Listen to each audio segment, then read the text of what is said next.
नमस्कार शेतकरी बंधूंनो, आज आपण शेवगा लागवडीविषयी माहिती पाहणार आहोत. माळशिरस तालुक्यातील भामुर्डी गावात राहणारे जनक वाघमोडे हे 35 वर्षाचे तरुण शेतकरी असून गेल्या 4 ते 5 वर्षापासून ते शेतीत उतरले आहेत. त्यांचं शिक्षण हे ॲग्रिकल्चर डिप्लोमा झालं असून वाघमोडे यांना 42 एकर जमीन आहे. त्यापैकी 21 एकरावर त्यांनी शेवग्याची लागवड केली आहे. तर जाणून घेऊया या संदर्भात अधिक माहिती. वाघमोडे यांच्या शेतामध्ये प्रामुख्याने शेवगा, डाळिंब, ऊस याची लागवड केली जात आहे.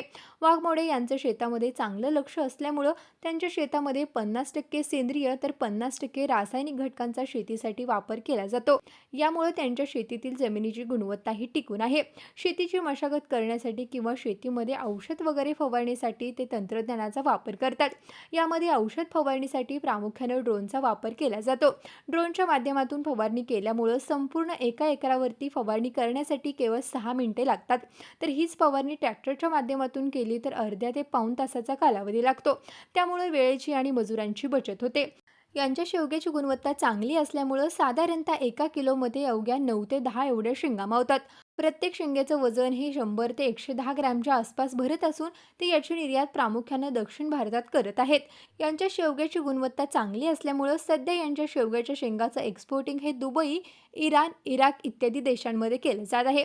अशा बाहेरच्या देशामध्ये एक्सपोर्टिंग होत असल्यामुळे झाडांची निगा राखणं हे देखील त्यांच्यासाठी महत्त्वाचं काम आहे. त्यामुळे ते दरवर्षी शेवग्याच्या झाडांची उंची वाढवून शेंगा काढायला त्रास होऊ नये म्हणून ऑगस्ट महिन्यामध्ये त्याची नित्य नियमानुसार छाटणी करत असतात.